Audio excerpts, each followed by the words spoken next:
What up, guys? It's Nader with Friends 3, back with some more war replays. We faced a clan called Unlimited 2.0, who, as you can see by the rest of the war log, 85%, not too good. If you're not bringing up in the 90s, there's no way you're going to beat us. So let's see what transpired. Their top guy didn't even attack. The war was over. They had no chance. So their number one just bowed out, which, I don't know. I'd never do that. At least give it a shot, you know? If anything for the XP, but whatever. That was his choice. So we were 1 star from a perfect war. I messed up on number 1. My BK walked on me, so my entry was bad and only brought an 84% 2 star. But then I came back on number 2, which was a Town Hall 10, easy 3, and then everything else on their roster was tripled. So great job by Friends 3, keeping up the good work. Let's get into some replays and see what we got. First one we're going to look at is their number 3, getting smashed by our number 2, Icy Eric. Icy comes with a Mass Miner with a Queen Walk, which is, in my opinion, one of the best Town Hall 10 attacks, especially skill-wise. I know Mass Miners can be the type of attack that doesn't take much skill, but when you incorporate the Queen Walk, or a Queen Charge, I should say, so you're not necessarily walking around the side of a base to create a funnel, you're actually cutting into the base to create an interior funnel, I guess you can call it, with his Queen. And then once he does that, he comes up top with his BK and a Golem with no wall breakers, just a straight jump. He knew what was in the CC, and he knew that he did not have to deal with it because it was a Hound.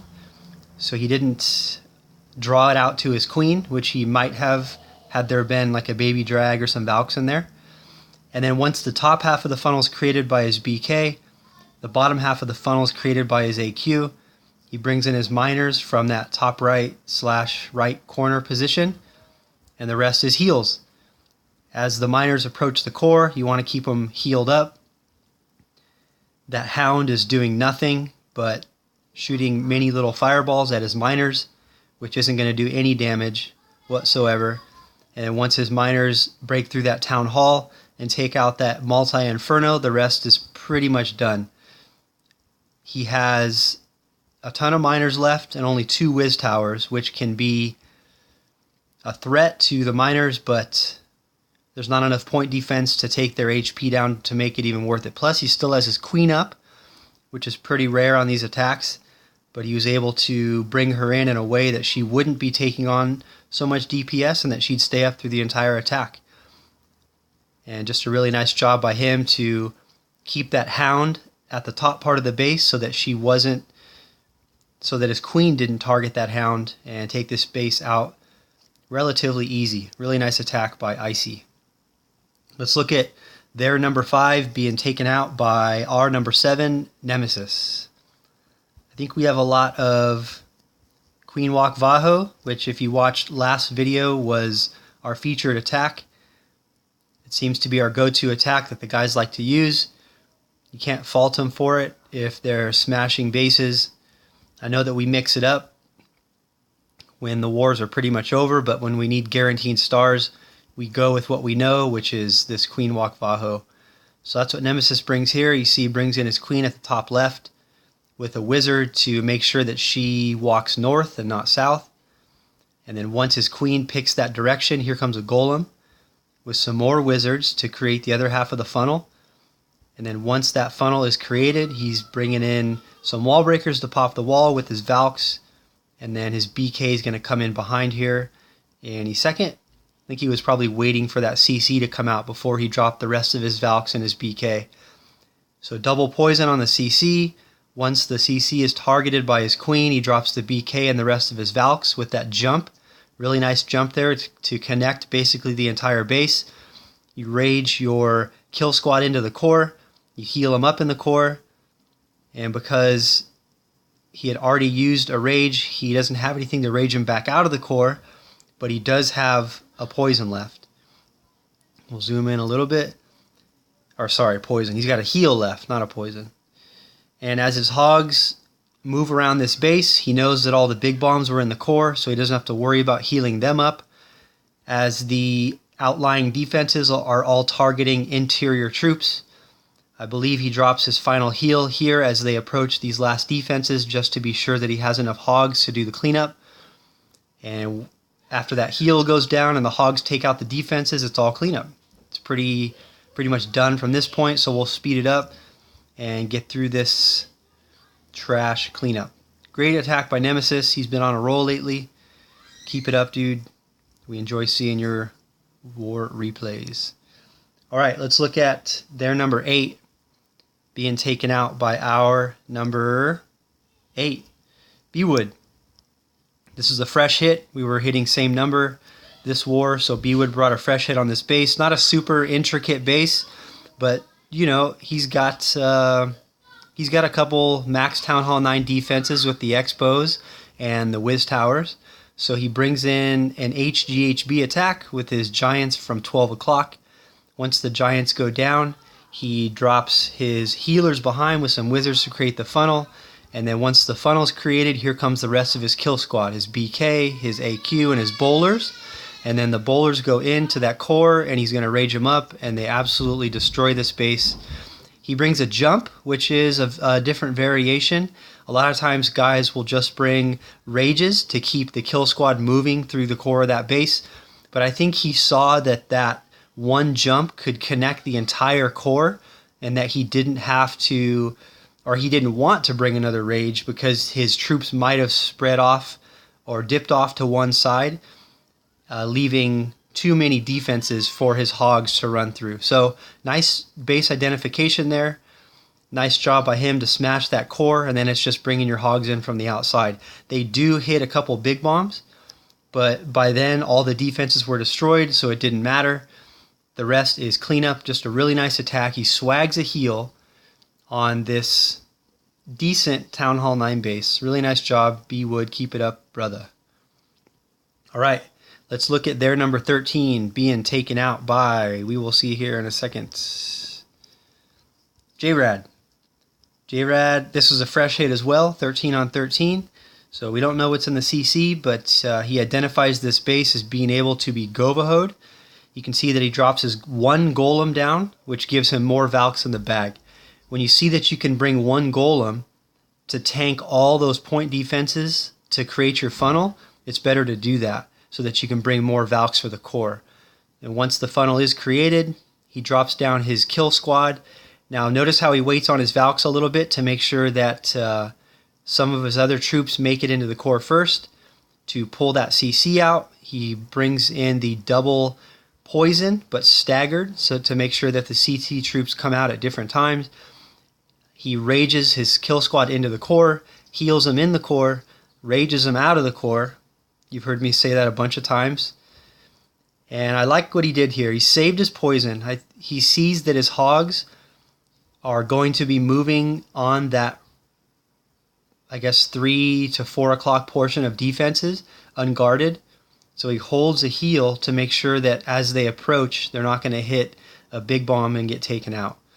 He probably could have swagged that heal, but again, base identification, noticing that his hogs are going to be approaching a bunch of defenses that aren't being distracted by other troops. It's a call on the fly, which is what great attackers do. If you are able to do some identification of what you have left on the fly, you're going to be a lot better at these 3-star attacks, because you can't script it all. Things change, so if you can adjust, you're going to be doing pretty well. All right, let's look at their number 15 being taken out by Spyro. Spyro is an 8.5 with 10/10 heroes. I like to show his attacks because it proves that you don't have to have max heroes to smash on bases. So this is, he has Expos, but it's all Town Hall 8 defenses, but level 1 Expos. And watch the funnel that Spyro creates here. He doesn't draw the CC or anything. He drops that one golem in where he knows that all those defenses are going to be targeting it, with some wizards behind to create the funnel. Looks like his wall breakers get a little funky there, but the funnel's so wide that when he drops his kill squad and his Valks, they only have one place to go. And he knows as soon as they break into that core, they're going to be in that large compartment right there, and nothing's going to be able to take him out. Looks like his king walks, and it looks like his Valks might even take just a mini stroll here. Once they're in the core, though, nothing's going to stop him. So he rages him in, he heals him up, he rages him again, and then I think he drops his final heal here on the backside. And then now it's the targeted hogs. Look how all those defenses are shooting at something else, whether it be that golem or the Valks or the king or the queen in the base. So he knows that if he sends in his hogs, they're going to be safe because the defenses are shooting at something else. That's the definition of targeted hogs. You don't just spam them in. You want to see which defenses are being attacked by which defenses are attacking other troops, and those are the buildings that you want to send your hogs into. Which he does here, kills this base with 10/10 heroes, which proves that pretty much anybody can do it. You just have to practice and get your timing and your spell combinations down, you'll be good. Alright, 2 more. Let's look at their number 16, getting smashed by Sir Will. And I bet you can guess what attack he's bringing before I even bring it up. HGHB, that's his go-to, and he's really good at it, so let's check him out what he does here. He kills those huts with a couple wizards first so that timing's not an issue, and then once the huts are dead, he brings in his giants with the healers. The giants are tanking, so he throws down his wizards. That AQ's being kind of a pain down there, keeping him from creating probably the funnel that he wanted to create. But I think she jumps back over that wall in a second, which forces his troops inside the base, which is where he wanted them. So it ends up working out. She goes down pretty quick. He's got his poisons down. He's got both of his, or actually he brought 3 rages, so he's got his first 2 rages down as his troops approach that drag and all that DPS in the core of the base. And then it's just a rage game. You throw your rages down as your troops approach the core. And a base like this with a huge core like that is super susceptible to HGHB or any bowler attack, because the bowlers can just sit in that core, throw rocks, and destroy on that double bounce, which is what he does here. He drops that heal to make sure that his hogs lived through that big bomb. He probably could have swagged it because that cannon wasn't going to be able to take out all his hogs, but he dropped it anyway, and he destroys this base. So really nice attack by Sir Will. Good job, dude, with the HGHB. We'll play this thing out. Let's watch one more attack. A Town Hall 8. I think we're looking at RJ, who had a nice attack this war. We're looking at number 20. So Spyro with the 6-pack. There's RJ at 20. Let's see what else. Just make sure. RJ had a 6-pack. Really nice job by him. So let's look at him take out number 20. He's been on a roll lately. I think he's chasing Cody. He doesn't want Cody to get all the spotlight, so he's coming on strong here. Trying to take the crown, the Town Hall 8 crown, but he's doing a good job. So you can see a really wide golem spread there to make sure that he creates a nice funnel for his kill squad, which is really important because you don't have a jump spell at Town Hall 8. So it's really important to make sure you have a wide funnel so that your troops all go where you want them to go. He chose to draw the CC out with a hog, which, I mean, that's his choice. It could have been detrimental to the attack because the drag goes in kind of a funky motion. He doesn't have an AQ, remember, he's Town Hall 8. But I think he's got that one wizard, if you look. That one wizard saves the day.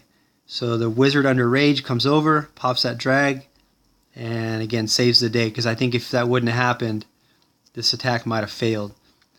So you can see he rages his troops into the core, he drops that heal to keep his Valks up in the middle, and then as all these defenses are targeting his Valks and his golems, he's sending 2 to 3 hogs per defense. That's the definition of targeted hogs. If you're not doing it, pick it up. And then as his hogs congregate, he drops that heal to make sure they're at full strength as they approach these remaining defenses. Hogs are working their way through. There's no way that this last archer tower and cannon are going to be able to take out whatever he's got left, 10 hogs. Even if they're hitting spring traps or big bombs at this point, it's over. And that's it. Clean up.